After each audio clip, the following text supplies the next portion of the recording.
का जो फूड है that is not healthy, breathing आपकी ठीक नहीं है, आपका वर्कआउट करना चाहिए आप नहीं कर पा रहे, आपकी स्लीप ठीक नहीं है आपकी ऑब्वियसली, तो ये सारी नीड्स अगर फुलफिल नहीं हो रही फिर बीमारी होगी। तो ये तो scientist are actually saying this thing. तो अगर लेट्स से कोई बंदा इस तरह की सिचुएशन में स्टक है कॉर्पोरेट वर्ल्ड में या कहीं भी जहाँ उसको ऑटोनॉमी नहीं है कि अपनी मर्जी से इंट्यूशन के थ्रू या क्रिएटिव इम्पल्स के थ्रू उसको एक्सरसाइज कर सके, तो उसको needs to find some avenues के इन चीज़ों को यूज़ कर सके। रिलीज हो जाती है, बट इम्पॉर्टेंट थिंग इज के whenever anger is emerging in your system you should be able to identify it is there.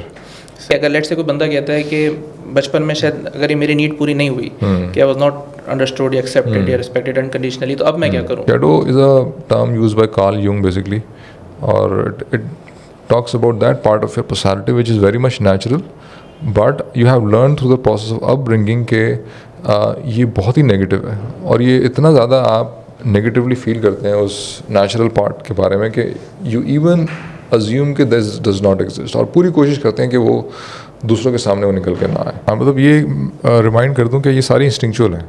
ठीक है, ठीक है, मतलब ये नेचुरली आएंगी। तो आप ये नहीं कह सकते कि भाई ये क्यों आ रही है, और वो तो अगर वो आ रही है तो obviously you have to take care of this. तो अब नीड का मतलब ये है कि अगर वो फुलफिल नहीं होगी तो डेफिनेटली कोई ना कोई आपको नुकसान होगा at the end of the day, there will some pain frustration building up in your system. तो उसको फिर कुछ ना कुछ इसका इंतजाम करना ज़रूरी है।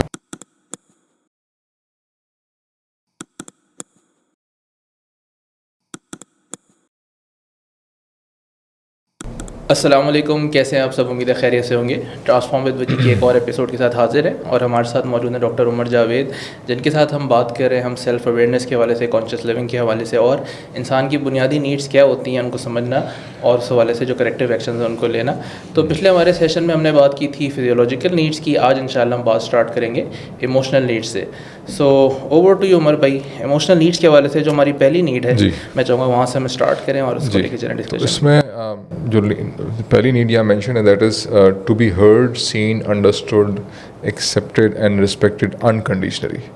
अच्छा, अब this is very critical when you are very very young, मतलब आपकी एज वहाँ तक है जहाँ पर आपको अभी रूल्स या कंडीशनैलिटी समझ में आनी शुरू हुई। मतलब आप अभी कुछ मिसाल के तौर पर पेरेंट्स बोले कि भाई तुम ये करोगे तो फिर मैं तुम्हें ये, तो अब ये वाली लैंग्वेज अभी आपको समझ में नहीं आती। तो in that age from zero, अभी आप पैदा हुए हैं, उसके बाद से आपकी जो मैं ख्याल 5, 6, 7 साल तक की जो आपकी एज है, उस वक्त this is very very critical. ठीक है, तो और अगर ये अवेलेबल नहीं है तो बच्चा फिर eventually does not develop that sense of security and sense of confidence inside of him. उसकी जो सेंस ऑफ आइडेंटिटी है that is like standing on shaky grounds. ठीक है, बच्चा जब पैदा होता है तो he has zero understanding about who he is. उसकी ज़ात के अंदर बहुत सारी चीज़ें हो रही होती हैं जो समझ में नहीं आ रही होती, तो और वो उसको तकलीफ़ होती है और वो बस रोना शुरू कर देता है। तो it is the parents who eventually respond, और अगर पेरेंट्स का response is conditional in a sense के parents are paying attention when the child is happy and they not paying attention, और वो स्ट्रेस्ड आउट हो रहे हैं, और वो due care is not available if the child is let's suppose in pain, और the child is angry, और या कोई ना कोई नेगेटिव इमोशन या वो दिखा रहा है, तो अगर पेरेंट्स का बिहेवियर जो है वो शिफ्ट हो रहा है and they are now feeling stressed out, और वो किसी तरह उसको भागने की कोशिश कर रहे हैं उससे, तो फिर eventually the child gets the message के if I want to get that positive side from parents I have to behave in a particular manner. तो अब ये कंडीशनैलिटी वाला एलिमेंट इसके अंदर ऐड हो रहा है, बिकॉज ऑफन टाइम अच्छा this is very difficult to do, I haven't seen any parent around me जिसके पास इतनी मेंटल प्रेजेंस हो कि वो जब बच्चे को, ख़ासतौर पर बच्चा जब मुश्किल किस्म के इमोशंस एक्सप्रेस कर रहा है, फ्रस्ट्रेशन में है, गुस्सा आ रहा है उसको, किसी दूसरे बच्चे ने उसका कोई टॉय छीन लिया और वो टेंट्रम दिखा रहा है, तो वो it become extremely stressful for parents.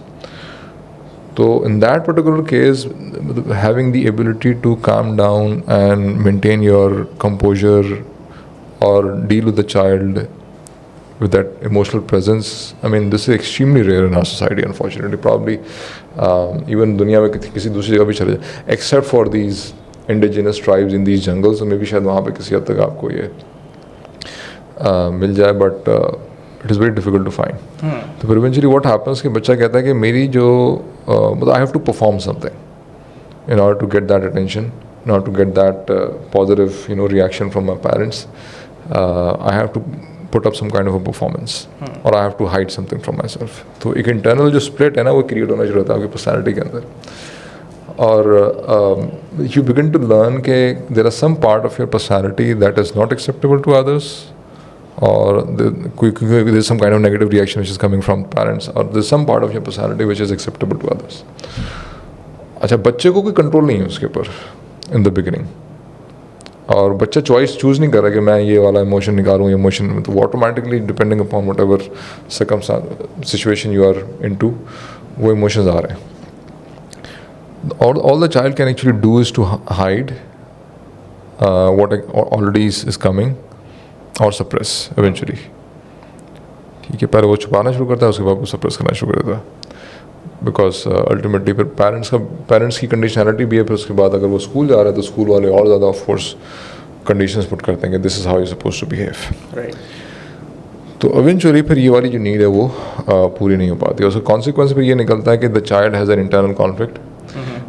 उसकी जो इंटरनल सेंस ऑफ सिक्योरिटी है, मतलब often time very natural things are coming up, और वो एक अजीब गिल्ट और एक खौफ महसूस कर रहा है अपने ही नेचुरल रिएक्शन से. Why? Because he has learn और शी हैज़ लर्नड कि जब मैं ऐसा फील करता हूँ या बिहेव करता हूँ तो दूसरे की तरफ से नेगेटिव रिएक्शन आता है. राइट. फिर वो शैडो वाला पार्ट भी यहीं से डेवलप होना शुरू हो जाता है. एग्जैक्टली. शैडो वाला part is the next stage. मतलब जब सामने से रिएक्शन बहुत ज़्यादा स्ट्रांगली आ रहा है तो फिर द चाइल्ड इज़ लाइक कि नहीं वाई. अच्छा, फिर दूसरा शैडो में और भी चीज़ें हैं ऑफ कोर्स कि कल्चरली या सोशली कौन से ट्रेड्स आर सीन एक्सेप्टेड और कौन से वाले जो ट्रेड्स हैं they gets you lots of criticism from others. मैं चाहूँगा कि सुनने वालों में हो सकता है जो देख रहे हैं हमें उनको शैडो का कॉन्सेप्ट इतना क्लियर नहीं है, तो क्विकली अगर उनके लिए समराइज कर सकें कि शैडो का कॉन्सेप्ट है क्या और क्यों उसको समझना ज़रूरी है.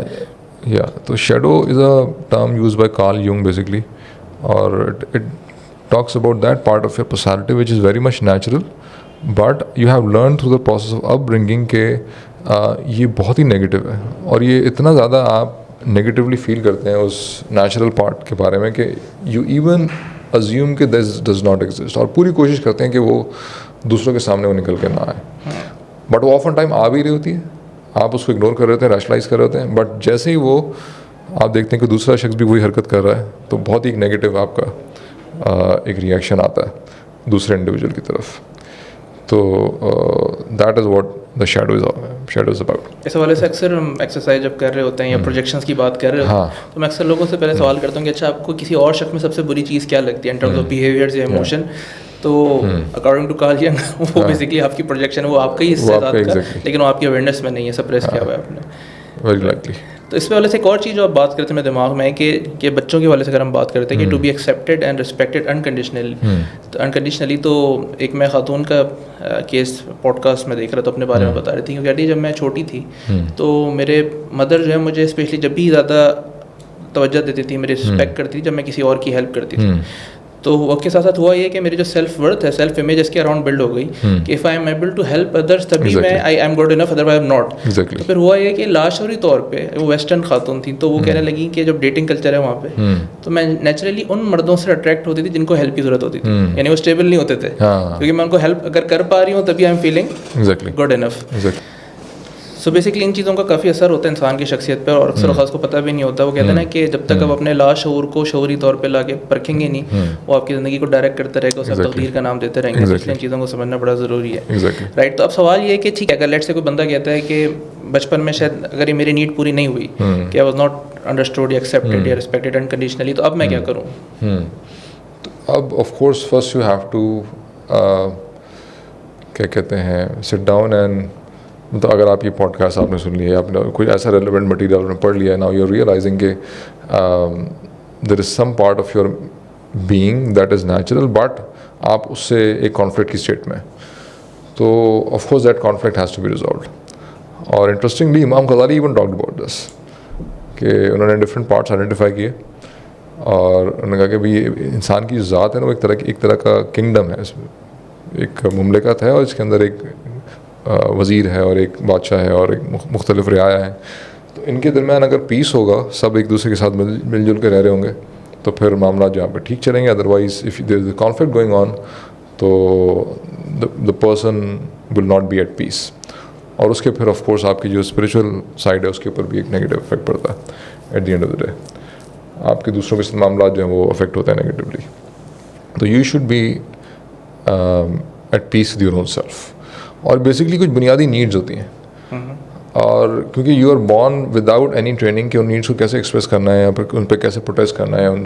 तो मिसाल के तौर पे बच्चों को नहीं पता कि मुझे कहाँ पे मतलब वॉशरूम किधर है और मुझे कहाँ पे अपना को रिलीज़ करना है, तो आप उसको एक पॉटी ट्रेनिंग के प्रोसेस से गुजारते हैं. एंड ऑफन टाइम मतलब this is very easy to understand for the listeners जो उस वक्त सुन रहे हैं कि अगर बहुत ज़्यादा अगर सख्ती हो जाए उस पॉटी ट्रेनिंग के प्रोसेस के अंदर, टॉयलेट ट्रेनिंग के प्रोसेस में, तो इट इज़ एंटायरली पॉसिबल कि the person might feel very negatively about his very natural. तो उसमें बाद में आपको कॉन्स्टिपेशन वाला मसला डेवलप हो सकता है, आपको दूसरे हेल्थ इश्यूज डेवलप हो सकते हैं, या फिर you might become over obsessed with cleanliness.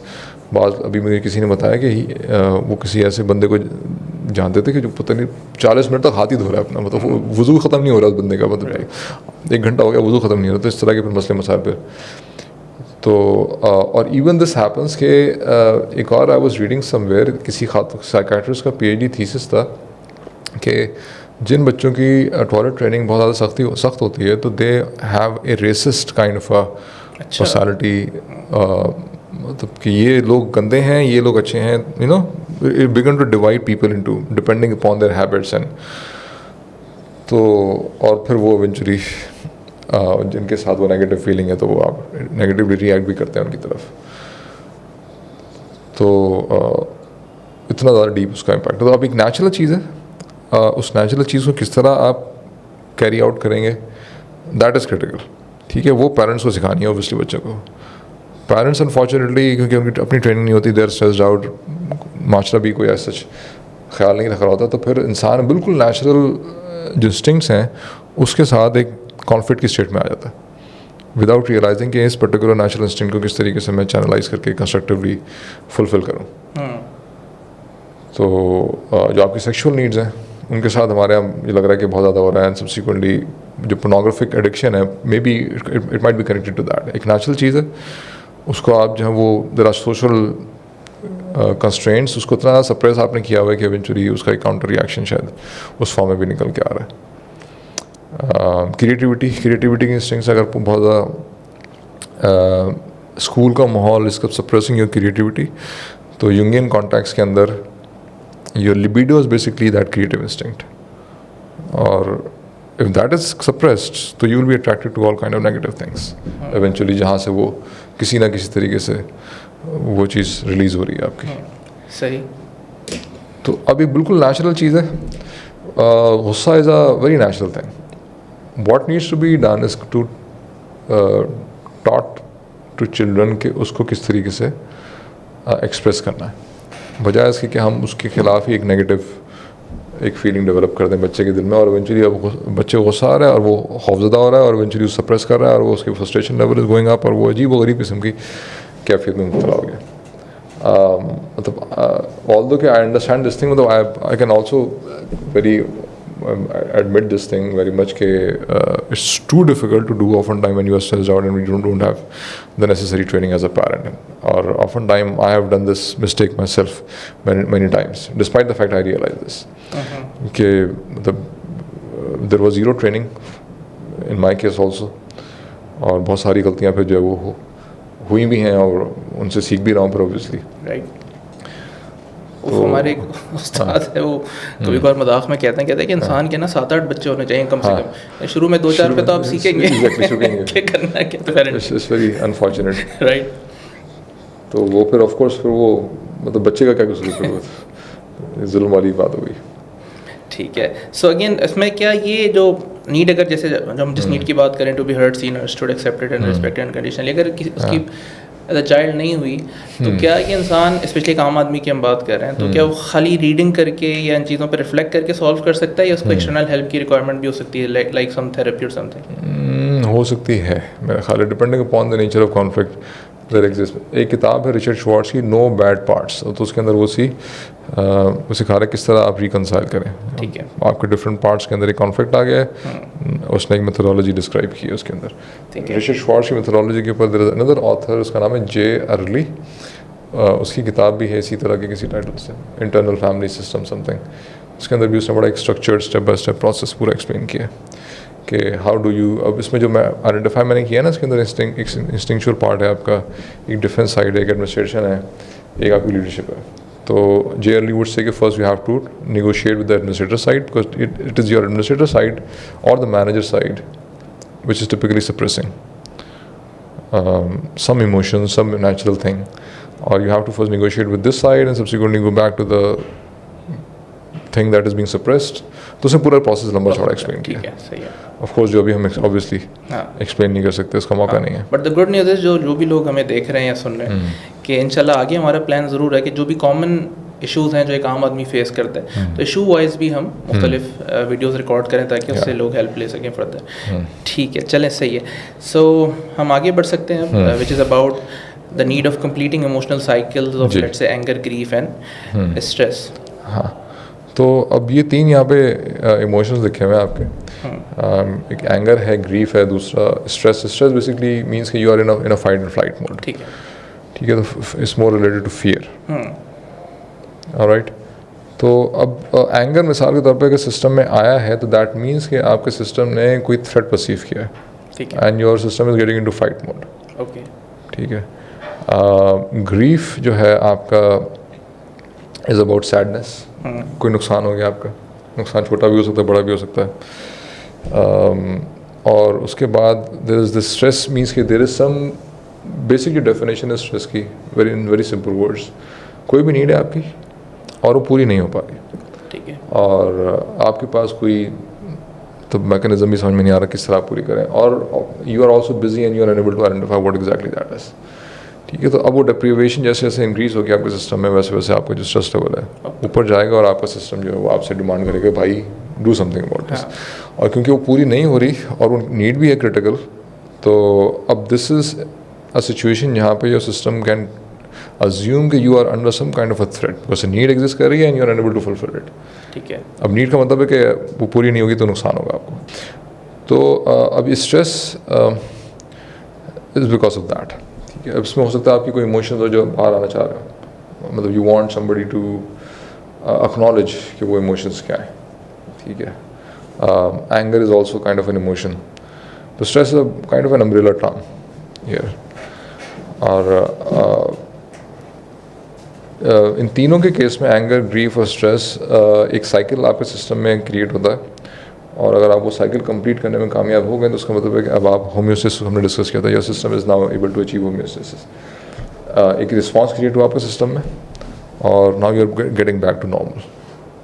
ठीक है, एंगर के केस के अंदर अगर वो सिस्टम में बिल्डअप हो गया है तो अगर तो वो तो थ्रेट वाकई जेन्युइन है, फॉर एग्जांपल कमरे में आग लग गई या फिर कोई ऐसा इंडिविजुअल आपके सामने जो आपको नुकसान पहुंचाने के लिए आ रहा है, कोई चोर डाकू, एंड लेट्स सपोज आपने उसको अटैक किया और आपने उसको काबू पा लिया, तो अब उस एंगर का मकसद जो है वो अचीव हो गया। But often time this happens के आप ड्राइव कर रहे हैं, बहुत ही किसी बंदे ने स्टूपिड हरकत की, आपको गुस्सा आया और बंदा भाग गया होगा। This happens literally on daily basis. या फिर कोई और बंदा कोई ऐसी बात कर जाता है और आप you are not in a situation to respond for whatever reason, तो अब ये सिस्टम में आ गया आपके। ठीक है, ठीक है, तो अब आप उसको ऑल्टरनेटिव तरीके से रिलीज़ कर सकते हैं।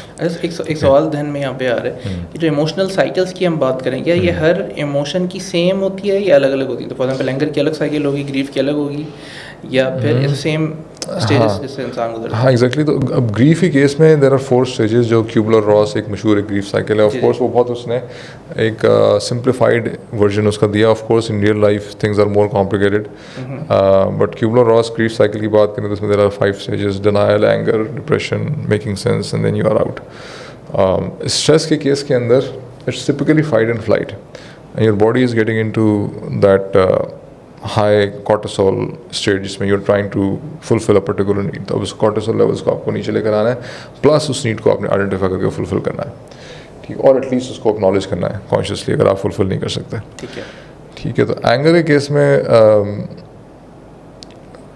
इफ़ यू हैव फाइट वाली एनर्जी इन योर सिस्टम तो you need to get it out. For example you can go to the gym, या आपके पास अगर ऑफिस में भी डंबल रखे जा सकते हैं, लोग रखते नहीं ऑफ कोर्स, बट या फिर आप वो जो ग्रिपर होता है ना जिससे आप एक्सरसाइज करते हैं, या पंचिंग बैग्स भी, पंचिंग बैग्स, हाँ ऑफिस में रखना वुड बी डिफिकल्ट, घर में रखा जा सकता है, घर में रखा जा सकता है. या फिर मैं अक्सर जिम जाता हूँ, जिम जाके अगर आप वेट लिफ्टिंग कर रहे हैं तो उससे आपकी काफ़ी ज़्यादा एनर्जी रिलीज हो जाती है. बट इम्पॉर्टेंट थिंग इज़ के whenever anger is emerging in your system you should be able to identify it is there. सही है. और जैसे अगर आप उसको इग्नोर करेंगे, सप्रेस करेंगे तो it is very much possible कि वो ज़्यादा एग्रेसिवली. इसमें एक सवाल जो आता है जो हमने शायद पहले भी डिस्कस किया था कि मॉडर्न लाइफस्टाइल में क्योंकि ज़्यादा फास्ट पेस चीज़ें हैं और इंसान को इतना टाइम नहीं मिल पाता कि चीज़ों को सही से प्रोसेस करे, उन पर रिफ्लेक्ट करे. जैसे एग्जांपल शायद हमने पहले भी डिस्कस की थी कि अगर मैं ड्राइव करते हुए ऑफिस जा रहा हूँ, बहुत ज़्यादा ट्रैफिक है और लोग किसी ने साइड भी दे दी, तो मुझे तो ऑफिस जाके उतना टाइम शायद मिले ही नहीं कि मैं उसको प्रोसेस कर पाऊँ, उसको इमोशन को रिलीज कर पाऊँ या साइकिल को पूरा करूँ. तो ऐसी सिचुएशन में इंसान प्रैक्टिकल टर्म में क्या करे? अगर वो प्रैक्टिकल टर्म में फिर अपनी लाइफ को स्लो डाउन करें. मतलब इन द लॉन्ग रन तो आई कैन ओनली, अगर आपकी लाइफ बहुत ज़्यादा फास्ट पेस है तो इट्स जस्ट लाइक आप एक बहुत ही बुनियादी जो आपकी नीड्स हैं उनको पूरा नहीं कर रहे. और नीड्स अगर पूरा नहीं होंगी, चले शॉर्ट टर्म में तो बंदा कुछ ना कुछ मैनेज कर लेता है, बट लॉन्ग टर्म में there will be an impact. तो we can literally have a complete discussion on this point कि आपकी जो करियर है वो किस तरह का होना चाहिए और आपकी फैमिली लाइफ किस तरह की होनी चाहिए ताकि वो ये सारी की सारी नीड्स फुलफिल हो रही हैं. Typical corporate life is too mechanical, too hectic, too busy, and that does not allow you to fulfil lots of these needs, even physiological. और वो जब ऑब्वियसली जब नीड्स पूरी नहीं होती तो आप 45 तक पहुंचते हैं, उसके बाद फिर आपकी बॉडी जो है जवाब देना शुरू हो जाती है, and you have literally some life threatening illness जो आपकी बॉडी में आज से बिल्डअप हो रही है. अभी मेरे कुलीग को इन्फेक्शन हुआ और वो इतना सिवियर हुआ कि इवेंचुअली वो 3 महीने लग गए रिकवर होते होते. अच्छा. और उसका विजन ख़राब हो गया और स्टीरॉइड लेनी पड़ गई उसको, और डॉक्टर को भी समझ में नहीं आया कि हुआ क्या है, इतना स्ट्रॉन्ग रिएक्शन कैसे हो गया. किसी ने कहा कि मेनिंजाइटिस का अटैक है, पता नहीं किसका अटैक है, और फिर उसको 85 की तरह के टेस्ट करवा दिए उसको. तो हालांकि मसला सिर्फ स्ट्रेस का था उसका. अच्छा. PhD का phase was very stressful. Job के भी कुछ स्ट्रेसेस थे और उन दोनों की वजह से immune system got very much compromised. और जब हल्का फुल्का भी इन्फेक्शन वॉज दैट मच, उसका इतना एक्सट्रीम एक रिएक्शन आया सिस्टम के अंदर. अच्छा, मेरा एक अंडरस्टैंडिंग है, it's not based on scientific research के, बट अपेरेंटली चीज़ों को देख के लगता ही है कि ज़्यादातर जो बीमारियों का ताल्लुक है प्रॉब्ली अराउंड 90% का ताल्लुक हमारे इमोशनल या स्पिरिचुअल डायमेंशन से. स्पिरिचुअल डायमेंशन, और ऑफ कोर्स अगर आप का जो फूड है that is not healthy, breathing आपकी ठीक नहीं है, आपका वर्कआउट करना चाहिए आप नहीं कर पा रहे, आपकी स्लीप ठीक नहीं है आपकी, ऑब्वियसली. तो ये सारी नीड्स अगर फुलफिल नहीं हो रही तो बीमारियाँ होंगी. तो ये तो scientist are actually saying this thing. Gabor Mate को आप डिटेल में पढ़ें तो Gabor Mate has been talking about these things. Rangan Chatterjee को आप पढ़ें, एंड्रयू हीबरमैन का मैंने नाम किया. एंड्रयू वेल के नाम से एक और हार्वर्ड का डॉक्टर है, उसने भी काफ़ी लिखा है इन सारी चीज़ों के बारे में. विम हॉफ खुद तो डॉक्टर नहीं है लेकिन उसके मेथड्स के ऊपर साइंटिस्टों ने काफ़ी रिसर्च की और वो पब्लिश्ड रिसर्च इज़ वेल. तो this is very much scientifically backed. Even Covid के केस में भी ऑल्दो के पहले मैंने ऑब्जर्व किया जो लोग बहुत ज़्यादा स्ट्रेस में अपनी लाइफ के बहुत ज़्यादा स्ट्रॉन्ग सिम्टम्स आ रहे हैं उनको. This is my observation. मैंने कहा मैं तो obviously I am not a scientist, तो in this scientist who is studying COVID, but फिर मैंने I found a research paper जिसमें बाकायदा ये पॉइंट लिखा हुआ था कि जो लॉकडाउन की वजह से लोग स्ट्रेस में आए हैं उसकी वजह से इम्यून सिस्टम लोगों का कॉम्प्रोमाइज़ हुआ है, and now they are more susceptible to get COVID. मतलब अगर वो इम्यून सिस्टम कॉम्प्रोमाइज़ ना होता तो हल्के फुल्के सिम्टम्स आते हैं, आपको छींकें वगैरह आती हैं, जैसे में हल्का फुल्का दर्द होता है आप ठीक हो जाते हैं. But since you are under stress तो अब आपको ज़्यादा ख़तरनाक किस्म के सिम्टम्स. ठीक है. या So when it comes to again completing emotional cycles of such emotions या healing our emotional wounds, तो एक आम बंदा कैसे पहले तो असेस करे कि मेरी नीड के हवाले से मैं कहाँ पे खड़ा हूँ और फिर वो क्या क्या एक्शन इस हवाले से ले. अच्छा, अभी हमने सिर्फ एंगर की बात की. जी अभी तो बहुत सारे इमोशंस हैं. हाँ, तो उसमें the more you pay attention what's happening inside, eventually फिर आपको इमोशनल लिटरेसी की एक टर्म है. ठीक है. Gradually you begin to understand what kind of emotion is actually emerging in your system. और ऑफ कोर्स अगर आप लिटरेचर पढ़ते हैं तो over the period of time वहाँ से भी आपको हेल्प मिलनी शुरू हो जाती है कि एंगर है या फ्रस्ट्रेशन है या सैडनेस है या फियर है या इट इज़ समथिंग एल्स. तो वो over the period of time you will begin to understand कि this is the emotion and this is what I eventually need to do. तो एंगर के फॉर एग्जांपल जब भी मैं ड्राइव करके और ट्रैफिक अगर बहुत ज़्यादा होगा वो ड्राइव भी लंबी हो जाए तो eventually I to take out like a few moments और मैं वहीं बैठ के गाड़ी को उतरने से पहले कुछ 2-3 एक्सरसाइजेस थोड़ी सी ब्रीदिंग शेदिंग करके फिर मैं उतरता हूँ अपनी गाड़ी से. तो I take like 2-3 minutes to do that, sometime even more. तो if you talk about grief, अब ग्रीफ के अंदर देयर आर स्टेजेस. अब लेट्स सपोज जब भी आपको नुकसान, अब डिपेंडिंग अपॉन कितना बड़ा नुकसान है. ठीक है. अगर बड़ा नुकसान है तो इट इज़ वेरी लाइकली कि you first enter into the state of denial. Denial के बाद एंगर की पॉसिबिलिटी एग्जिस्ट करती है डिपेंडिंग अपॉन आपका क्या ताल्लुक़ था उस चीज़ के साथ. और उसके बाद फिर आप जाते हैं एक बहुत ही डीप सैडनेस वाली स्टेट के अंदर. अभी रिसेंटली एक कोलीग का इंतकाल हो गया. अच्छा. मुझसे कुछ बहुत ज़्यादा बड़े नहीं थे, मतलब he was like 4-5 years older than I was. और ही तकरीबन कोई 1-1.5 हफ्ते तक तो मतलब आई वॉज लाइक कि ये ऐसे कोई ड्रामा श्रामा कर रहा है. मतलब मेरे माइंड में ये आता था कि this is not actually real despite the fact. हाँ कि ये पॉसिबल नहीं है. और वो मतलब एक इवेंट भी ऑर्गेनाइज की कोलीग्स ने और वो वहाँ पे हम गए और वहाँ पे तो ताज़ियत वगैरह के लिए. तो वो उसकी despite the fact I attended that gathering, उसके बावजूद I was not able to accept कि हाँ भाई दिस इज़ हैपेंड. इसी तरह एक कुछ अर्सा पहले 2-3 साल पहले एक मेरा मैकेनिक था, मुझसे यंग था, उसको मैं गया हूँ दुकान पे और इवेंचुअली खबर आई कि जी वो तो उसका इंतकाल हो गया. तो पता चला कि ब्रेन हैमरेज हुआ उसको गर्मी में. मोटरसाइकिल पे कहीं जा रहा था, गर्मी ज़्यादा थी तो उसको हैमरेज हो गया यार, और doctors were not able to save him. तो again it took me many months to accept कि हाँ भाई ऐसा है. तो अब डिपेंडिंग अपॉन कि आपकी क्या अटैचमेंट है उस इंडिविजुअल के साथ, कोई मटेरियल चीज़ है जो जिसका नुकसान हो उसके साथ क्या अटैचमेंट है. तो अब attachment again is a very unconscious thing. और अगर आपकी अनकॉन्शियस नीड जो दूसरे इंसानों ने पूरी करनी है, या इवन अगर often time what happens कि unconsciously at one level we are unable to differentiate between material things and human beings. It is entirely possible कि आपकी कुछ ऐसी needs which are supposed to be fulfilled by your mother आप वो अपनी गाड़ी से fulfill कर रहे हैं. अच्छा ठीक है, इसे थोड़ा सा elaborate करें अगर कौन सी नीड है जो मदर से जो गाड़ी से पूरी करनी पड़ती? You're sitting inside a safe enclosed feeling safe enclosed environment. ठीक है. तो मैटर एंड मदर जो रूट वर्ड है बहुत सारी लैंग्वेजेस में सेम है इंटरेस्टिंगली. तो ऑफन टाइम और फिज़िकल जो कांटेक्ट होता है ना बच्चे का फर्स्ट मटेरियल वर्ल्ड में, मटेरियल किसी चीज़ से, तो माँ इटसेल्फ है. तो एक्सटर्नल जो कांटेक्ट बच्चा एक्सपीरियंस कर रहा है विच इज़ तो दैट इज़ वाई मदर और matter has a very similar. अच्छा ये मैंने इंटरेस्टिंगली एक जगह में जो अपार्टमेंट्स है ना उसमें बिल्ली और बिल्लियों के बच्चे इस तरह की बहुत सारी नज़र आती हैं आपको. तो वन डे व्हाट हैपेंड कि बहुत ही यंग बच्चे थे और वो कॉरिडोर में बिल्ली छोड़ के चली गई उनको. और जब भी जो भी गुजर रहा है ना, मोटरसाइकिल गुजर रही है या कोई भी, वो उनको लग रहा है कि ये हमारी शायद माँ है और वो उसके पीछे पीछे भाग रहा है. मैंने कहा यार पता नहीं किसी गाड़ी के नीचे ना आ जाए. तो बड़ा डर भी लगा, लेकिन वो उनकी आंखें प्रॉपर खुली हुई नहीं थी, बहुत छोटे थे. And they were trying to chase after any moving entity and because they were confusing every moving thing as their mother. Right.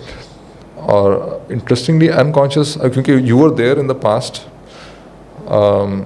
तो a part of you is that part of you still there. Psychologist कहते हैं कि जो मतलब आप जो बड़े हो रहे हैं तो एक लेयर्स आपके ऊपर चढ़ी होती हैं, और जो आपका जो बिल्कुल फर्स्ट स्टेज है ना, तो वो that is still very much there. और बहुत सारी आपकी अनमेट नीड्स जो पैदा होने के बाद या इमीडिएट 1-2 महीने के बाद की हैं, तो अगर वो मीट नहीं हो पाए लेट्स सपोज, तो you might still feel them and they might not make absolutely no sense, why because वो नीड जो है वो दे माइट मेक सेंस अगर वो एक महीने के बच्चे की हैं, बट एक 40 साल का इंसान या 35 साल का इंसान बोले यार ये कैसी नीड हो सकती है मुझे इस चीज़ की क्यों ज़रूरत है, मिसाल के तौर पे कोई गोद में उठाया आपको, अब 35 साल का इंसान को कैसे गोद में उठाया जाए, तो इवेंचुअली फिर गाड़ी जो है वो गाड़ी ने एक तरह से गोद में उठाया हुआ आपको, राइट, कैरी करिए आपको। एग्जैक्टली। ठीक है, इंटरेस्टिंग, वेरी इंटरेस्टिंग। ठीक है, तो इस वाले से क्या इंपॉर्टेंट फर्दर इन्फॉर्मेशन है जो हम शेयर करना चाहेंगे? अच्छा, तो अब we were talking about the grief cycle. तो ग्रीफ साइकिल आप का नुकसान हुआ और वो इवेंचुअली ये आपने कहा था कि मटेरियल लॉस है, किस हद तक अटैच है मटेरियल चीज़ से। एग्जैक्टली। तो ऑफन टाइम मटेरियल चीज़ को आप अनकॉन्शियसली उसके साथ कनेक्ट किया हुआ होता है, और अगर मटेरियल लॉस भी अगर हो रहा है तो आपके लिए it can be a huge thing, why because it was something else for you. तो and it is entirely possible कि दूसरा इंसान जो अटैच नहीं है, he might not be able to understand कि यार इतना तुम सेंटिमेंटल क्यों हो रहे हो भाई, है ऐसा क्या नुकसान हो गया कि तुम इतना, तो बट अगर वो नुकसान फील हो गया आपको और वो इमोशंस आ गए हैं आपके सिस्टम के अंदर without you even consciously bringing them, तो ऑटोमेटिकली आते हैं ऑफ कोर्स, तो eventually you have to go through that cycle. ठीक है, अगर उसमें आपको एंगर फील हो रहा है then you have to feel it, अगर आपको if you are feeling sad you also have to feel that emotion, और दूसरों का काम ये है वहाँ पर कि वो आपको सपोर्ट करें इन दैट मोमेंट। वो अगर आपको पुश कर रहे हैं कि भाई तुम क्या मुंह बना के बैठे हुए हो और तुम you need to get out from this, और अनफॉर्चुनेटली अगर आपका work environment is also not supportive in that situation, तो फिर आपका grief cycle can get stuck and you can carry on with your life, but वो आपके system में एक इंसिडेंट होता है, दूसरा इंसिडेंट होता है, तीसरा इंसिडेंट होता है, और आप किसी का भी ग्रीफ साइकिल कंप्लीट नहीं कर रहे, तो all of that can actually get accumulated.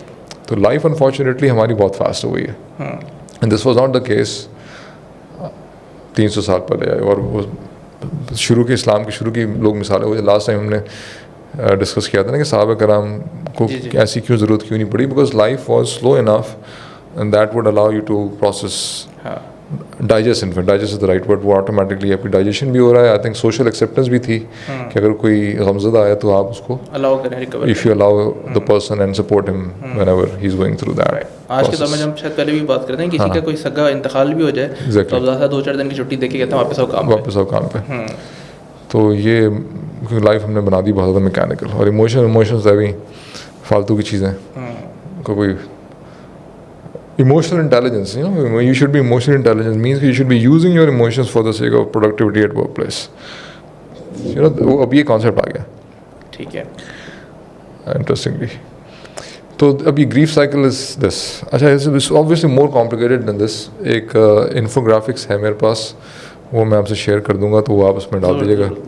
ठीक है, तो इट्स क्वाइट कॉम्प्लिकेटेड, और वो आप लेफ्ट राइट आगे पीछे मुख्तलिफ स्टेजेस में जा रहे होते हैं। इट्स नॉट कि आप step 1 step 2 step 3 step 4, it's not like that. You can actually go back to the first state, फिर go back to the second state.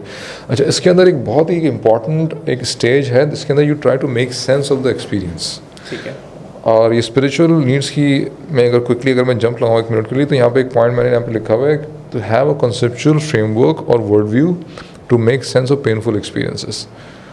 और अगर आपके पास वो कॉन्सेप्चुअल फ्रेमवर्क नहीं है और एक सेंस ऑफ पर्पस नहीं है लाइफ का, that actually helps you make sense of whatever is going on, तो फिर उस पेन को आप आखिरी स्टेज जो उसकी प्रोसेसिंग है, वो मतलब सवाल है आपके साथ ये आ रहा होता है कि why I need to feel this pain. इस पेन का क्या मकसद है, इस पेन से क्या हो रहा है। अगर कोई मकसद समझ में नहीं आ रहा होता तो आपको उल्टा और इरिटेशन होती है कि भाई ये बिला वजह मुझे ये व्हाट दिस लाइफ, फिर आप अपनी पूरी एग्जिस्टेंस के ऊपर, पूरी लाइफ के ऊपर भी सवाल उठाने शुरू कर देते हैं अगर बहुत ज़्यादा पेन आप एक्सपीरियंस कर रहे हैं। दैट इज़ वाई साइंटिस्टों ने रिसर्च की एंड दे फाउंड आउट कि atheism has a suicide problem, the percentage of suicide is much higher. और बिकॉज रिलीजियस आदमी के पास एक फ्रेमवर्क होता है जिसके अंदर वो उन पेनफुल एक्सपीरियंसेस को फिट कर देता है, and those experiences become meaningful in that sense. मिसाल के तौर पे you might immediately say that this is a test for me, ठीक है, और मैं if I am going to be patient, if I try to be thankful, तो फिर definitely I am going to get rewarded on the day. कांटा भी चुभ गया तो गुनाह धुल गया। एग्जैक्टली, आपके गुनाह धुल गए इस प्रोसेस में। तो यू हैव अ फ्रेमवर्क, एक conceptual framework to fit that painful experience into that. या फिर किसी का इंतकाल हुआ तो you like this temporary separation, we will meet again on the day of judgement. तो इस तरह की आपकी understanding can actually help you overcome. फिर वो जो तो कुरान में अल्लाह ताला कह रहे हैं नुकसान भी अल्लाह ताला की तरफ से है, फ़ायदा भी अल्लाह ताला की तरफ से है। तो फिर यू रियलाइज़ कि okay fine, maybe I was to attach to that thing, मुझे इतना अटैच नहीं होना चाहिए था, वगैरह वगैरह। तो you have all of these frameworks. तो अब this is the final stage of the process, and if you don't have that conceptual framework तो आपका वो जो ग्रीव साइकिल है वो फिर कंप्लीट नहीं होता। And I think this is a very important क्या कहते हैं psychological benefit of religious beliefs, जिसकी मुझे रिलीजियस सर्कल में डिस्कशन होती हुई कहीं नजर नहीं आई। सच साइकोलॉजिस्टों ने तो आइडेंटिफाई किया इसको, मिसाल के तौर पर Jung used to talk about this quite a lot. उसके अलावा मतलब आयन मैकगिलक्रिस्ट एम्फसाइज कर रहा है इस चीज़ के ऊपर। नीट्शे सेइंग कि if you have a why to live for you can bear any how. Albert Camus although कि वो रिलीजियस आदमी नहीं है, लेकिन उसने भी पर्पस के ऊपर बहुत इंपॉर्टेंट एक सवाल उठाया। तो कह रहा है कि फ़लसफ़ा जितना भी इंसान ने किया है आज तक, all of that is garbage, अगर वो मुझे इस सवाल का जवाब नहीं दे रहा कि why should I not commit suicide, all the philosophy is garbage. तो आई शुड हैव, मतलब फ़लसफ़ा should tell me what exactly is the purpose of my existence. तो वो purpose also helps you process grief is well eventually at the end of the day. तो ये हो गया grief cycle. Stress cycle, stress is a physiological response to any kind of threat. ठीक है, तो उसके अंदर जो रिस्पॉन्स है आपका to counter stress, first is to identify what exactly that is. और अगर आप नीड को आइडेंटिफाई कर लेते हैं ना, तो बहुत सारा आपका स्ट्रेस वहीं पे थोड़ा सा, मिसाल के तौर पर रोज़े की हालत में आपको पता है कि हाँ भी आप भूखे भी हैं, किसी हद तक स्ट्रेस फील भी हो रहा होता है, लेकिन it is not overwhelming. But अगर आपको ज़बरदस्ती कहीं खाली पेट बैठना पड़ जाए और आपको नहीं पता कि कितनी देर में आपका इंतज़ार कंप्लीट होगा, और आप तो हो सकता है कि वो सिर्फ आधे घंटे के लिए आपको बैठना पड़े, but it becomes quite irritating. Right. तो you should know what the need is, and if you have a purpose to withhold it, तो उससे आपका काफ़ी हद तक स्ट्रेस नीचे आ जाता है। और क्या कहते हैं, उसके बाद of course there are different means to, depending upon what exactly is the, अगर वो let's suppose ये there are some emotions building up in your system, तो you need to get yourself time to digest those emotions, और वो emotions अगर digest नहीं हो पा रहे और वो accumulate हो रहे हैं and you are suppressing them, you are basically building up the stress levels. Anger मिसाल के तौर पे it can keep getting accumulated in your system. अक्सर होता है ना, लोग बहुत काम होते हैं लेकिन एकदम से एक्सप्लोड होते हैं एकदम वन फाइन डे। तो व्हाट हैपेंस कि बहुत सारा एंगर वो एक्यूमुलेट कर चुके होते हैं और फिर वो इवेंचुअली उनसे बर्दाश्त नहीं होता। और इस केस के में even if you let's suppose if you try to suppress that, even in that state वो एक्सप्लोड हो रहा है, फिर स्टिल आपने सप्रेस कर दिया उसको, and you are very good at doing that because you are too scared कि अगर मैं इसको रिलीज़ करूँगा तो लोग मुझसे नाराज़ हो जाएंगे, और eventually that is leading to some existential crisis. तो दैट्स सप्रेस्ड एंगर, और उसकी वजह से जो सिस्टम में डिसरेगुलेशन क्रिएट हो रही है, according to Gabor Mate, that can even lead to cancer if your body has the genetic tendency to get cancer. और इसमें आप इस तरह की थ्योरीज हैं कि मुख्तलिफ जो अनप्रोसेस इमोशंस होते हैं वो आपकी बॉडी के किसी न किसी ऑर्गन में या पार्ट में स्टोर्ड होते हैं। स्टोर्ड होते हैं। अच्छा, अब नहीं इफेक्ट डेफिनेटली करते हैं ऑफ कोर्स। जेनेटिक वीकनेस जहाँ पर भी होगी, जेनेटिकली मिसाल के तौर पर you are more prone to diabetes, तो यू विल हैव डायबिटीज़।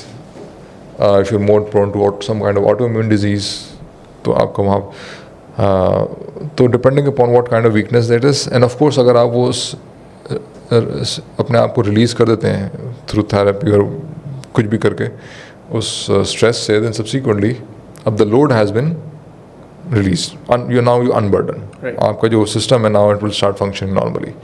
तो जो बीमारी डेवलप हुई थी वो बीमारी फिर इवेंचुअली हील हो सकती है। राइट। तो इसमें एक और पर्सपेक्टिव भी है जो जनरली एक कॉमन मैन की शायद अंडरस्टैंडिंग हो कि स्ट्रेस का ताल्लुक उस चीज़ों से होता है कि जो सिचुएशन या एनवायरनमेंट जो आपको पसंद नहीं है या वो काम करना पड़ा जो आपको पसंद नहीं है, इसलिए स्ट्रेस क्रिएट हो रहा है। जबकि हम जो बात करेंगे अगर आपकी नीड्स भी सही से फुलफिल नहीं हो रही, that is also creating stress. वो नीड्स फुलफिल नहीं हो रही। और इसमें एक और चीज़ है कि मतलब अगर आप डॉक्टर के पास जाएँ और उसको बोलेंगे भाई मैं बड़ा स्ट्रेस्ड आउट फील कर रहा हूँ, तो दे माइट आस्क यू कि आपका रूटीन कितना हेक्टिक है। तो हेक्टिक रूटीन, गाड़ी ड्राइव कर रहे हैं आप दिन में 3-4 घंटे, you know they will understand these kind of things.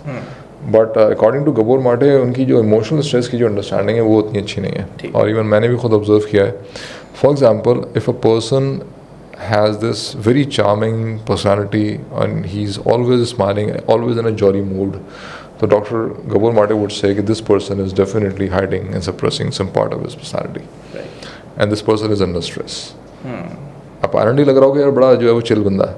Right. अभी जिस बंदे की मैं बात कर रहा था उसका इंतकाल हुआ. he had some kind of cancer, very rare kind of cancer. उसकी पर्सनैलिटी बहुत जॉली थी.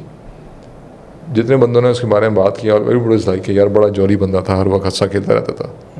कभी भी उसको जो है वो बुरे मूड में नहीं देखा हमने. तो अब गबोर माटे लिटरली से कि दो मतलब good people die young. That is why they are being good to others but they are not being good to themselves. तो अब आपके सिस्टम में अगर चीज़ें बिल्डअप हो रही हैं, they are getting stuck. Short term में तो चलो समझ में आता है, बट अगर वो लॉन्ग टर्म में स्टक हुई हैं and you not letting them out, तो they can literally create some kind of. बिल्कुल. और इस बात से मैं काफ़ी तक रिलेट कर सकता हूँ कि मैंने खुद ज़िंदगी का बड़ा हिस्सा डिसोसिएटेड होकर गुजारा है. इमोशंस को एक्सप्रेस नहीं करना या उन चीज़ों उनको सप्रेस करना, जिसकी एक कॉस्ट डायरेक्ट इंसान को पे करनी पड़ती है इन टर्म्स ऑफ फिजियोलॉजिकल या साइकोलॉजिकल चैलेंजेस. अगर आपको वजन कम नहीं हो रहा ना, किसी भी इंसान का वजन कम नहीं हो रहा, तो it is very much possible कि बहुत सारे इमोशन है वो स्टक हुए हैं and you are suppressing them, और उसकी वजह से स्ट्रेस बिल्डअप हो रहा है. उसका एक साइड इफेक्ट इस फॉर्म में भी आ रहा है कि बॉडी में वजन है. मतलब मुझे लग रहा है कि मेरा I need to process some emotions because कुछ चर्बी है, डिस्पाइट द फैक्ट मैं वर्कआउट करता हूँ रेगुलर बेसिस पे, बट वो अभी तक रिलीज नहीं हुई. तो इसका मतलब है कि आई नीड टू कुछ जो स्टक हुए हैं. तो अब ये this is very important of in this sense. तो अब ये इन साइकिल्स को कंप्लीट करना खुद भी इंसान को, जब आप खुद कंप्लीट नहीं करते हैं तो आप फ्रस्ट्रेटेड हो जाते हैं, फिर आप दूसरों को स्ट्रेस देते हैं, यू नो. तो इसका kind of trickle down effect. और फैमिली में अगर एक बंदा भी इस तरह बिहेव कर रहा है फ्रस्ट्रेटेड होके, तो फिर वो creates a trickle down effect on other people. Right. Eventually. सही है. और ऑब्वियसली हम तो नीड के कॉन्टेक्स्ट में यहाँ पे बात कर रहे हैं, लेकिन अगेन अगर आपके इमोशनल वुंड्स हैं और वो हील नहीं हुए हुए, तो काफ़ी हद तक आपकी लाइफ को, आपकी डिसीजन मेकिंग को इन्फ्लुएंस कर रहे होते हैं. लेकिन उस चीज़ का हमें शायद कॉन्शियसली हमारी अवेयरनेस में वो चीज़ नहीं होती. एग्जैक्टली. मतलब emotion are not a permanent thing. अगर आप मिसाल के तौर पर गमज़दा हो गए किसी वजह से, तो वो हमेशा नहीं रहेगी. तो आपको लगता है कि लिंगर ऑन कर रही है, but you just have to, some time it can take a couple of days, some time it can take couple of hours, some time it can literally take minutes. Just have to allow yourself to sit down in those emotions. Right. तो automatically वो system से, if you're paying full attention to it, you are acknowledging your need कि okay, I need to be in this state. Why? Because एक नुकसान हुआ है और मुझे मैं feel कर रहा हूँ नुकसान को.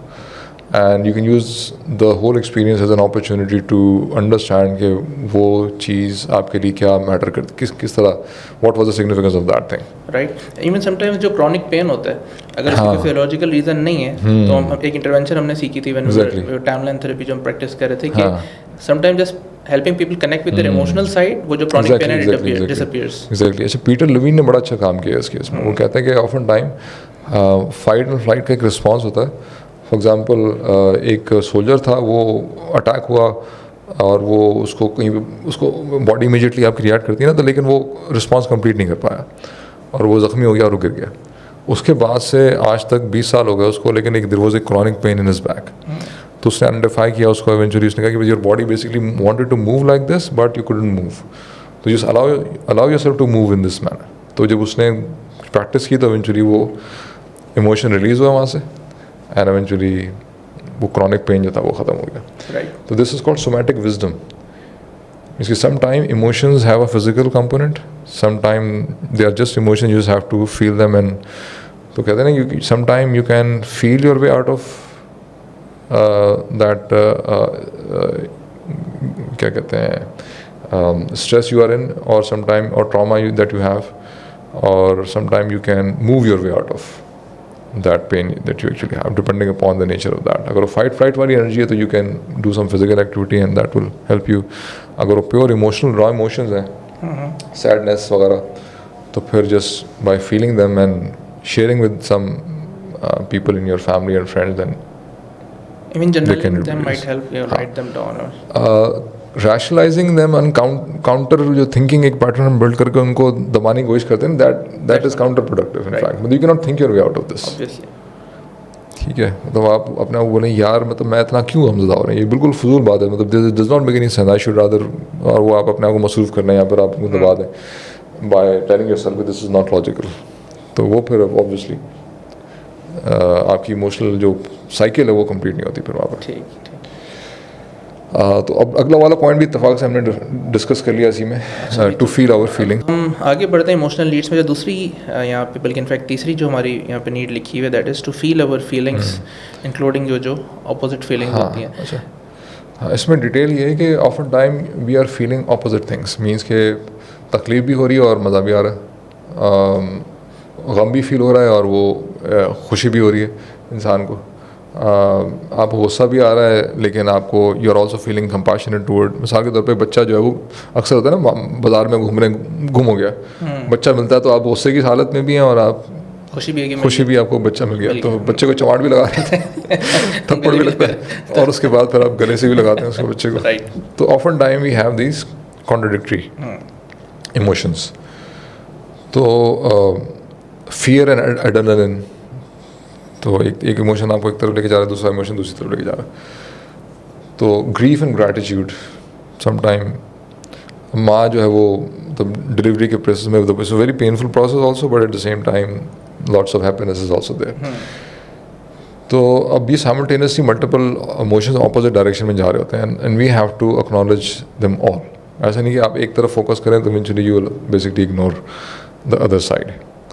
और स्पेशली ये वाला जो पॉइंट है ना, जहाँ पे you might be feeling grief और sadness but gratitude eight the same time, तो लोगों को लगता है कि नहीं पता नहीं ये अजीब व गरीब किस्म की कैफियत होगी, because I should be thankful, I should not be feeling sad at the same time. तो वो एक को जो है वो दबाने की कोशिश करते हैं फिर eventually, and let's suppose if you are like नहीं मुझे I have to be thankful, तो फिर आप उस सैडनेस को दबाने की कोशिश कर रहे हैं। तो we have this conflicting emotions because we are not one inside of us. मतलब हमारी जो शुरू से हम जो बात करते हुए आ रहे हैं कि हमारी पर्सनालिटी, हमारी साइकी है, मल्टीपल पार्ट्स हैं और multiple parts can react independently, separately in a specific situation and they can develop different emotions simultaneously. तो just like कि 2-3 individuals हैं कमरे में बैठे हुए हैं, किसी चीज़ को देखते हैं, they have separate different responses. तो all of these responses have their own significance. ठीक है, आप उनको आप एक्सप्रेस कैसे करते हैं, that's of course your choice. Situation के हिसाब से सामने आपके कौन है उस हिसाब से you have to tactfully talk about them, but at least you should acknowledge कि they are there. Right. ठीक है, तो उसका एक पार्ट है उन फीलिंग्स को ऑब्वियसली फील करना and the other part is how to constructively express them in the given situation. Exactly, ठीक है। अच्छा, दूसरी जो हमारी यहाँ पे वो है इमोशनल नीड, वो है to have a sense of identity, worth and sound self image. पहले इसको थोड़ा सा एलैबोरेट करते हैं ऑडियंस के लिए और फिर इसके बारे में बात कर लेते हैं। Having a sense of identity, मतलब ये सवाल है मैं हूँ कौन और मेरी क्या सिग्निफिकेंस है। ठीक है, और इसका ताल्लुक आपका जो सेंस ऑफ पर्पस है ना उससे है काफ़ी हद तक, कि because your sense of purpose also give you sense of significance कि आई एम इम्पॉर्टेंट, मेरा कोई मकसद है and I am not useless.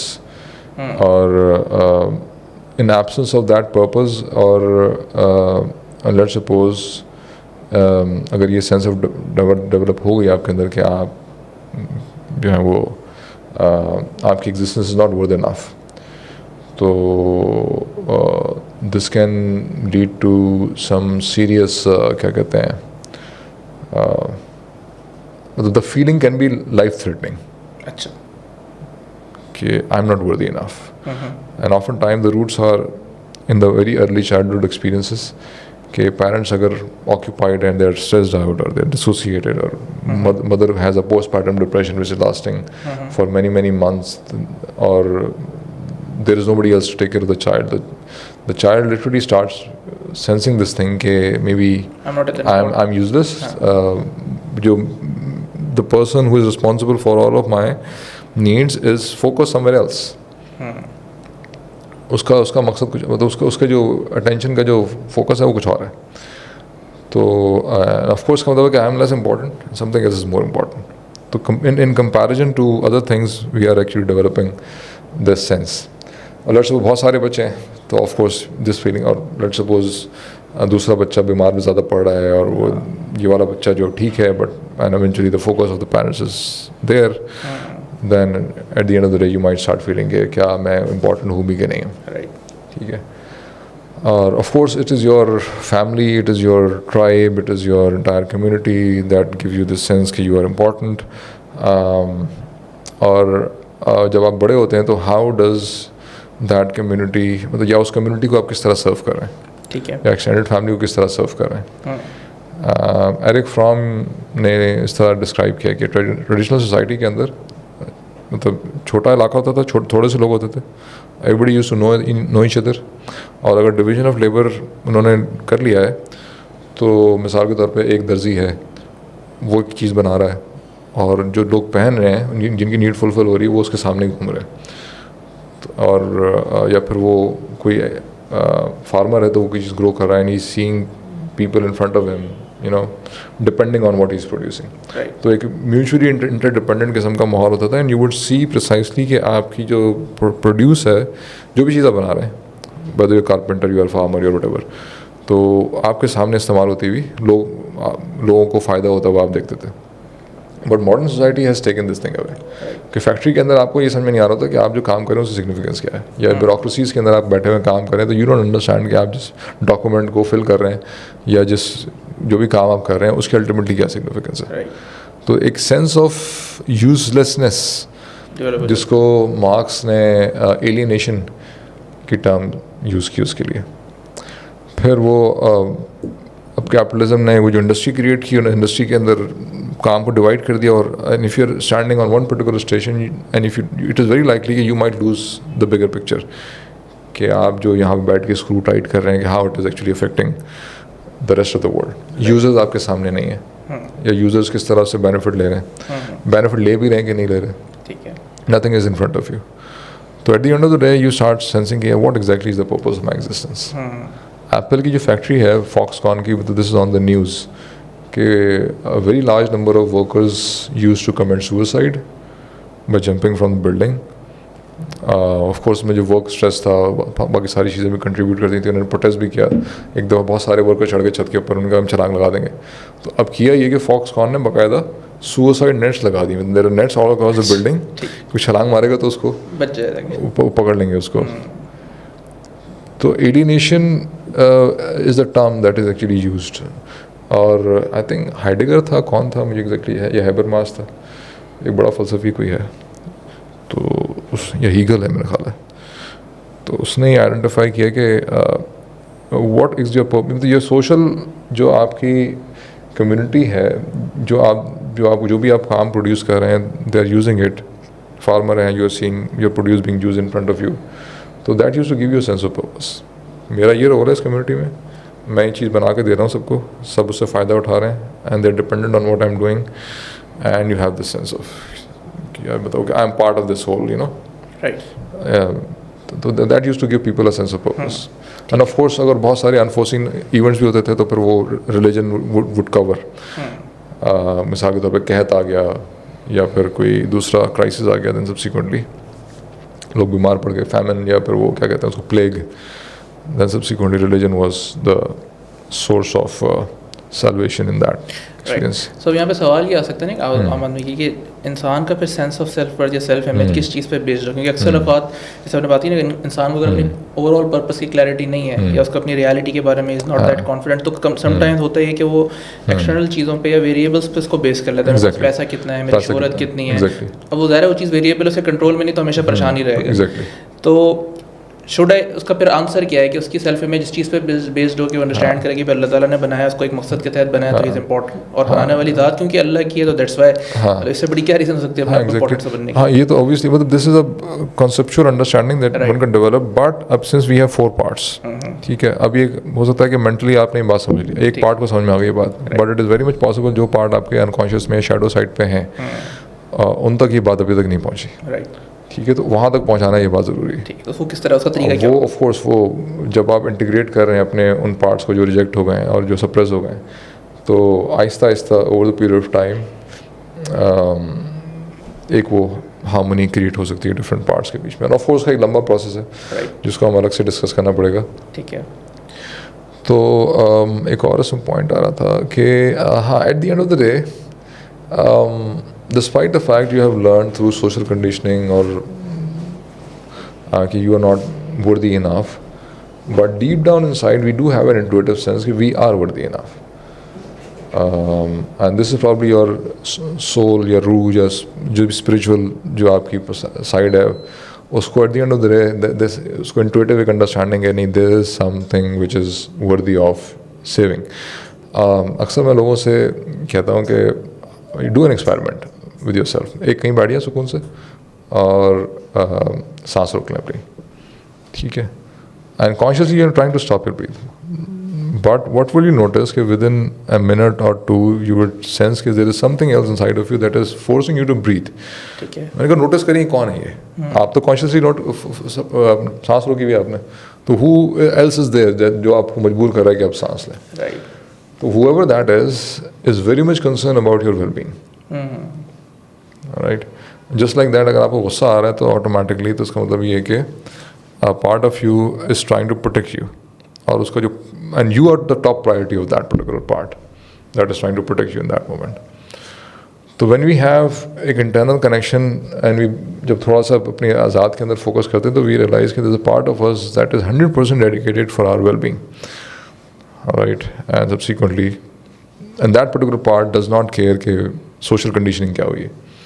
It will definitely protect us. ये ज़रूर हो सकता है कि because of I think Gabor Mate talked about this कि आपका immune system to some extent, if you are constantly in this state of self denial, तो Gabor Mate ये कहता है कि अगर आप अनवर्दी समझ के अपनी नीड्स को कॉम्प्रोमाइज़ कर रहे हैं और आप अपने आप को इग्नोर कर रहे हैं, तो इट्स पॉसिबल कि आप अपनी बहुत सारी नीड्स को फुलफिल ना कर रहे हो. तो that can actually undermine your immune system, and अगर वो कॉम्प्रोमाइज़ हो गया तो फिर ऑफ कोर्स जिस तरह का रिएक्शन आपको बचाने के लिए बीमारियों से, थ्रेट से आना चाहिए, वो शायद ना आए. ठीक है. तो लोग अक्सर जो है वो डिफेंड नहीं कर पाते अपने आप को. अगर कोई एग्रेशन कर रहा है तो उनको गुस्सा नहीं आता मिसाल के तौर पे, तो वो पिट-पिटा के आ जाते हैं and then unable to take a stand for themselves, या फिर वो मतलब they are trying to please everybody around. ठीक है. तो उसका मतलब ये है कि फिर आपको नाउ यूर कॉम्प्रोमाइजिंग समथिंग, आपकी जो नीड्स हैं वो कॉम्प्रोमाइज़ हो रही हैं, एंड उसका जो स्ट्रेस बिल्डअप होगा फिर that will have some negative consequences जो ऑलरेडी हमने डिस्कस किए. ठीक है, सही है. सो जो नेक्स्ट है हमारी लिस्ट में वो है to belong to a group और कम्युनिटी. सब सवाल ये आता है कि पहले तो चले इंसान ट्राइबल फॉर्म में रहता था या उसके ग्रुप्स या कम्युनिटीज़ होती थी, तो पहले तो सर नीड को थोड़ा सा एक्सप्लेन कर दें और मौजूदा दौर की रियलिटी के हिसाब से इंसान किस तरह से इस नीड को असेस कर सकता है या पूरा कर सकता है. ट्राइब की जो रिक्वायरमेंट है ना, that is very fundamental. Means के व्हेन यू आर, जब आप पैदा होते हैं तो parents are not always available after you are born. एक से ज़्यादा बच्चे हैं, then again they might be busy. तो your grandparents has to be there, your aunts has to be there, other people has to be there. अगर let's suppose grandparents और aunts नहीं है तो this has to be somebody else that need to take care of you. That is why वो African proverb है कि it takes a village to raise a child. तो somebody else has to be there. और जब आप उन सब की सपोर्ट में आप की अपब्रिंगिंग हो रही होती है, and subsequently you become part of a group, और they are there for you particularly when you collapse. जो modern concept है ना कि strong, independent, but you're not always strong and independent. मतलब you're not always strong. Right. And since you're not always strong, किसी ना किसी point पर जाके आपको किसी ना किसी दूसरे की इंसान की ज़रूरत पड़ेगी. बीमार पड़ जाते हैं आप, something happens, आपको एक्सीडेंट हो जाता है खुदा ना खास्ता, तो who is taking care of you in that situation? किसी आई थिंक एंथ्रोपोलॉजिस्ट की कोट है क्या यार, मुझे बाद में काफ़ी वजन है उसकी, कि ह्यूमन सिविलाइजेशन स्टार्टेड, उसका जो पहला एविडेंस है वो is that of a healed femur bone. मतलब आपकी जो थाई की जो बोन है, एक बोन मिली जो टूट के दोबारा से हील हुई थी, और बहुत पुरानी थी वो, पता नहीं कितने 25, 30, 40 हज़ार साल पुरानी. तो जो एंथ्रोपोलॉजिस्ट थे या वो जो कर रहे थे रिसर्च, तो they were like, okay fine, there was somebody else to take care of this individual. Otherwise if you are in a jungle और आपकी टांग की हड्डी टूट जाती है, वो भी थाई की, you cannot run, you cannot कोई, तो इसका मतलब है there is somebody else to protect you from. अब and this is the birth of civilization कि दूसरे लोग हैं, जब आप कोलैप्स हो गए तो वो आपका ख्याल रख रहे हैं। राइट। तो it is quite innate to our understanding कि we need to be part of a group, and फिर हमारी जो सेंस ऑफ आइडेंटिटी है वो भी उसी ग्रुप के साथ आती है। That groups of help us understand कि we are not useless. Life में एक फेज़ आता है, 2 टाइम जब आप वाकई यूजलेस हो जाते हैं या यूजलेस होते हैं। जब आप छोटे हैं, आप किसी काम के नहीं हैं, मतलब यू कैन नॉट, आप फार्मिंग नहीं कर सकते, आप कोई दूसरी चीज़ नहीं बना सकते, आप दूसरे काम नहीं कर सकते, you are young, others has to take care of you, and when you are very old, ठीक है, तो दैट टाइम ऑल्सो, तो अगर दूसरे आपको ये एहसास दिला रहे हैं कि you are basically unworthy and useless, then of course that can lead to some, and because that eventually gives the message to other people also कि हाँ भाई इस एज की बात तुम बेकार हो। अब जो वेस्टर्न वर्ल्ड है उसमें क्या हो रहा है कि अभी अमेरिका के अंदर देयर वाज दिस न्यूज़ कि 150,000 तकरीबन 1.5 लाख के करीब बूढ़े were found dead in their homes, right. एक साल में। जापान के अंदर कोई 38,000 elderly were found dead in their homes alone. ये 6 महीने का नंबर है उनका। तो इन कंट्रीज़ के अंदर क्योंकि बूढ़े आदमी की कोई सिग्निफिकेंस नहीं है, तो ऑफन ये सिचुएशन फिर वहाँ पे एग्जिस्ट करती है। तो अब that also stress out lot of people even more कि जब से एजिंग जो है वो is a big crisis for them. Right.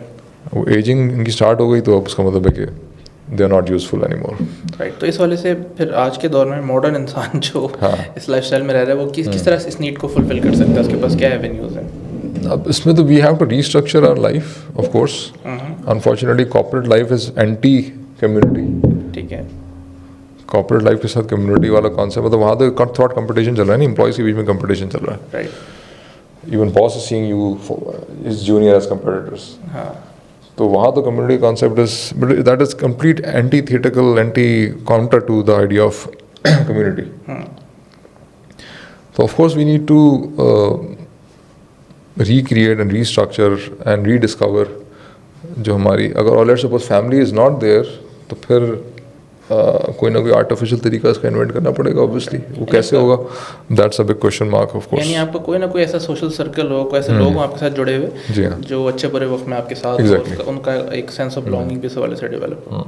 ठीक है। तो बात चल रही थी हमारी इमोशनल नीड्स की और काफ़ी सारी इंसाइट्स मुझे भी मिली, होपफुली जो देख रहे हैं उनको भी मिल रही होंगी। तो अगली जो नीड हमारी लिस्ट में लिखी है इमोशनल नीड्स की, that is autonomy to act on intuition and creative impulse. जी अच्छा, इंट्यूशन को थोड़ा क्विकली अगर हम डिफाइन करें यहाँ पे, तो intuition is that inner voice that is often time telling us कि हमें किसी सिचुएशन में क्या डिसीजन लेना है। ऑफन व्हेन जब अपैरेंटली हमें मतलब हमारी 5 सेंसेस से कोई हमें क्रेडिबल इंफॉर्मेशन ना मिल रही हो, डायरेक्शन ना मिल रही हो, लॉजिकली हम कंफ्यूज हों कि क्या करना है, बट अंदर से एक आवाज़ आती है ये करना चाहिए। आई बिलीव समटाइम्स ऐसा भी होता है कि लॉजिकली हो फिर भी एक आती है कि इस तरह नहीं इस तरफ जाओ। हाँ, लॉजिकली आपको कहीं और मशवरा मिल रहा होता है और वो इंट्यूशन इज सेइंग नहीं है ऐसे करना चाहिए। एंड ऑफन टाइम आपको खौफ भी फील हो रहा था कि यार मैं करूँगा तो पता नहीं, बट इंट्यूशन इज सेइंग नहीं, let's go in this direction. Right. तो that it is that inner voice. Even जो मोरालिटी या सही और गलत की जो सेंस है ना, उसको भी बाज़ ऑथर्स ने इंटुइटिव, दिस इंटुइशन बेसिकली, तो that comes from somewhere inside. और वो साइंटिफिकली इसको बहुत ज़्यादा क्लैरिटी नहीं है कि ये कहाँ से आती है, तो we can call it something spiritual also. अकल का जो रूट वर्ड है अरबिक के अंदर, आइन काफ लाम, उसकी जब मैंने डिटेल्स देखी तो it was pointing toward intuition also, कि something that यहाँ से कुछ फील होता है आपको। तो that is basically your अकल। जो वेस्टर्न कॉन्सेप्ट है ना अकल का, logical thinking, left sided thinking, तो that is not basically अकल in Arabic sense। ये मैं उस लेन लेक्सिकॉन की अगर मैं देखें ना, लेन lakes one of the most famous lexicons like that। I think इसमें एक और पर्सपेक्टिव भी है या थ्योरेटिकल के we are all somehow connected। होता है ना, जैसे एक बच्चा अमेरिका में, माँ कराची में बैठी हुई है, लेकिन बच्चे की कुछ बेचैनी होती है, माँ को पता नहीं लगता है। We are living in the for example a sea of energy and we are connected. तो शायद वो भी इंट्यूटिवली हमें चीज़ें वहाँ से भी पता चल रही हम कहीं इसको डिटेल में डिस्कस करेंगे तो कहीं वहाँ चले जाएंगे। ठीक है, सही है। तो let's not go there, but definitely we can sense. तो तो अब ये एक अंदर से एक वॉइस आ रही होती है, एंड ऑफन टाइम हमारी एजुकेशन, हमारी अपब्रिंगिंग, अगर उसने उसको हमें नहीं सिखाया कि हमें कैसे इंगेज करना है, उसकी इम्पल्स के ऊपर कैसे आगे डिसीजन लेने हैं, तो सब्सिक्वेंटली हम उसको सप्रेस कर रहे होते हैं। तो जब सप्रेस करते हैं तो ऑफन नुकसान भी उठाते हैं उसके नतीजे में, because intuition is consider to be often correct, और हम उसको इग्नोर करते हैं, फिर नुकसान उठाते हैं। तो just like that creative impulse जो है वो भी something very fundamental. In fact Iqbal तो कह रहे हैं ना कि क्या है उनका वो शेर कि अपनी दुनिया आप पैदा कर अगर जिंदों में है, you know, this creative spark is one of the most fundamental thing that makes us human, right. ठीक है। और the capacity to act on your intuition, creative impulse, अगर ये दोनों काम नहीं हो रहे तो we are literally suppressing a big something which is very natural that is coming out and we are not allowing it. Right. हमारी modern education does not allow, corporate culture does not allow, bureaucracies जो public sector institutions do as directed, that does not allow that. और अगर हमने culturally भी उस चीज़ को काफ़ी हद तक कर लिया है, बिकॉज ज़रा सा कोई नया काम करने की कोशिश करते हैं आप तो इवेंचुअली यू आर क्रिटिसाइज्ड, ठीक है, ऑफ इन कल्चर। तो वो जो है ये नीड काफ़ी कॉम्प्रोमाइज़ आपकी हो रही है subsequently. And I think we talked about this, creative impulse जब आप अपनी सप्रेस करते हैं तो it is very much possible कि वो दूसरी किस्म की एडिक्शंस की तरफ आपका ध्यान जो है, ठीक है।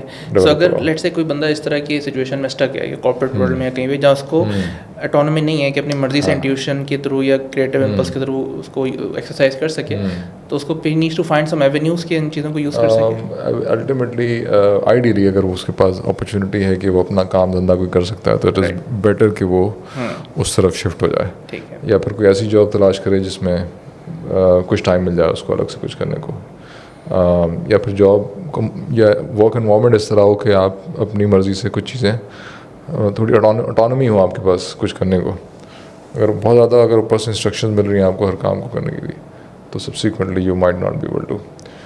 तो एक मॉरल एजेंसी, या एजेंसी एक टर्म है, मतलब agency is something that actually makes you human.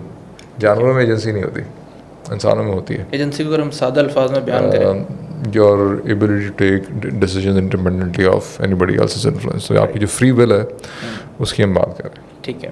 तो often it is connected with your intuition, और आपको किसी सिचुएशन में जहाँ पे आपका पास एक्सपीरियंस हेल्प नहीं कर रहा तो आपको या ना कोई क्रिएटिव आइडिया सोचते हैं किस तरीके से मैं इस मसले को एड्रेस करूँ।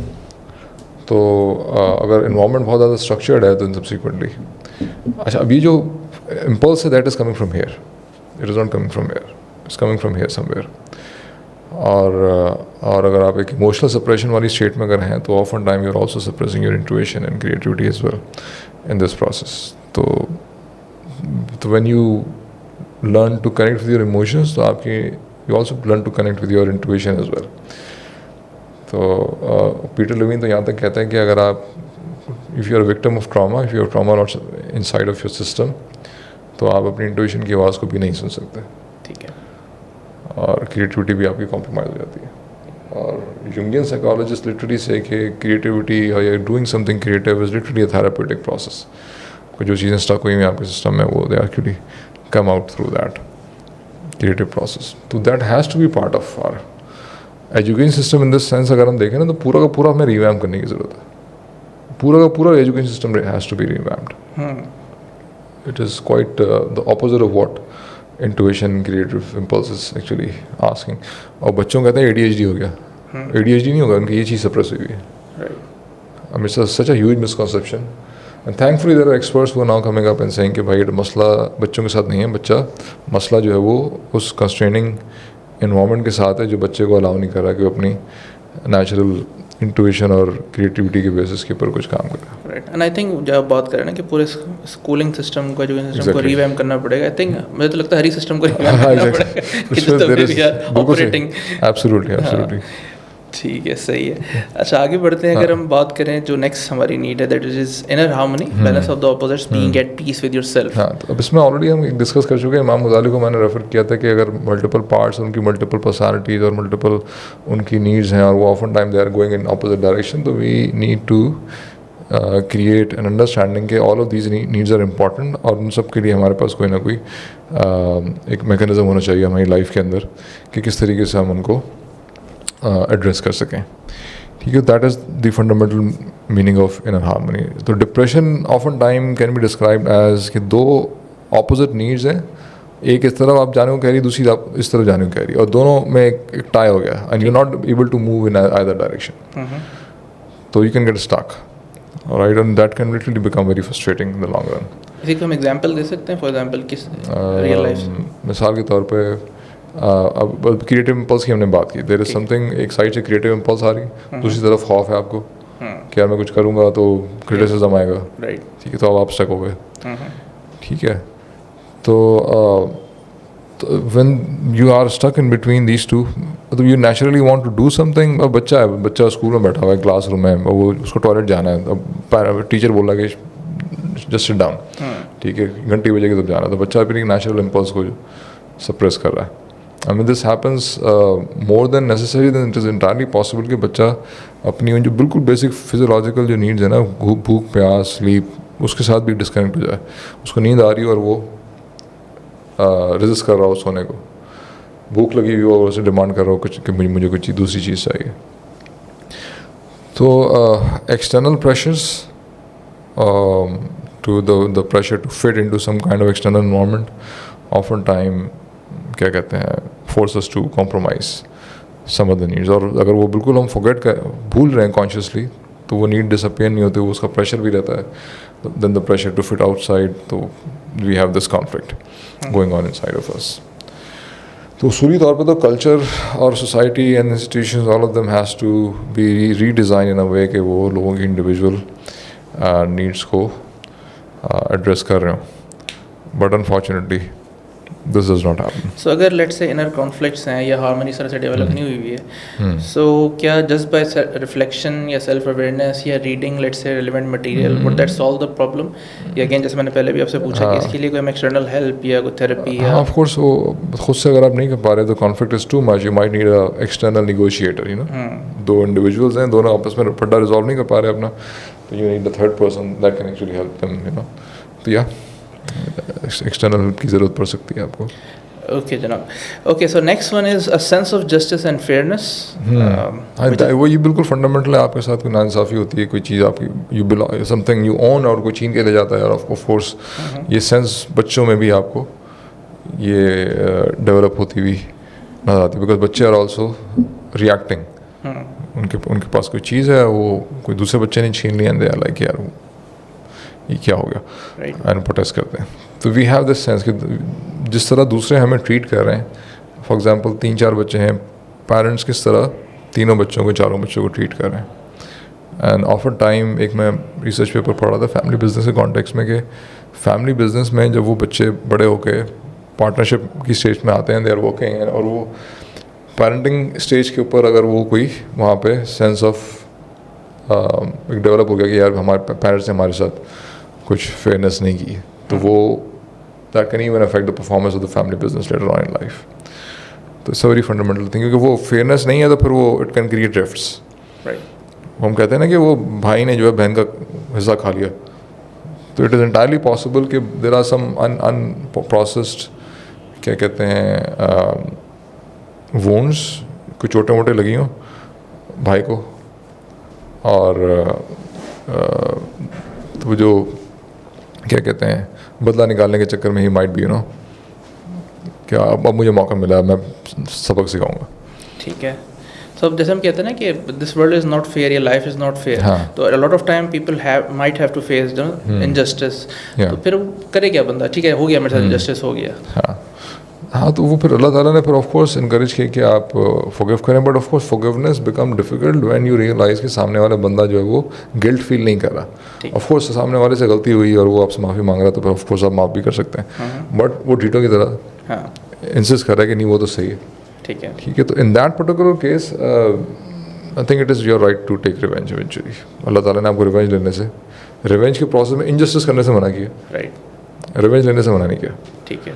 और अगर रिवेंज पॉसिबल ना हो, लेट्स से बंदा पॉसिबल ना हो तो फिर ऑफ कोर्स वो जो आपका वर्ल्ड व्यू है ना, कॉन्सेप्चुअल फ्रेमवर्क, हाँ वो help you know we know कि यहाँ पे अगर इसकी पकड़ नहीं हो रही तो आखिरत में डेफिनेटली हो जाएगी। ठीक है। तो वो कॉन्सेप्ट फिर वो हमारा फिर इवेंचुअली किसी हद तक राइट। मामला हमारे ठीक हो जाते हैं। ठीक है। सो आई थिंक यहाँ पे हमारी इमोशनल नीड्स काफ़ी हद तक हमने कवर कर ली हैं। ऑब्वियसली जैसे हमने शुरू में बात की थी कि इसके अलावा भी काफ़ी नीड्स हो सकती हैं, लेकिन ये जो इंपॉर्टेंट नीड्स हैं जो हमें लगा उसको हमने कंपाइल करके आपके साथ शेयर कर रहे हैं। और इंशाल्लाह इस पर मज़ीद भी हमने बात करनी है आगे चल के, अगले पार्ट में हम इंशाल्लाह स्पिरिचुअल नीड्स पे और इंटेलेक्चुअल नीड्स पे भी बात करेंगे। लेकिन आज का जो हमारा सेशन हम यहीं पर उसका अख्ताम करते हैं। तो थैंक यू उमर साहब। Any final sentence before we conclude? हाँ, मतलब ये रिमाइंड कर दूँ कि ये सारी इंस्टिंक्चुअल हैं। ठीक है। ठीक है, मतलब ये नेचुरली आएंगी। तो आप ये नहीं कह सकते कि भाई ये क्यों आ रही है, और वो तो अगर वो आ रही है तो obviously you have to take care of this. तो अब नीड का मतलब ये है कि अगर वो फुलफिल नहीं होगी तो डेफिनेटली कोई ना कोई आपको नुकसान होगा at the end of the day. There will some pain, frustration building up in your system. तो उसको फिर कुछ ना कुछ इसका इंतजाम करना ज़रूरी हो जाता है। ठीक है जी, चलें, थैंक यू। इंशाल्लाह फिर आपसे मुलाकात होती है अगले सेशन में। तब तक के लिए अस्सलाम वालेकुम व रहमतुल्लाहि व बरकातहू।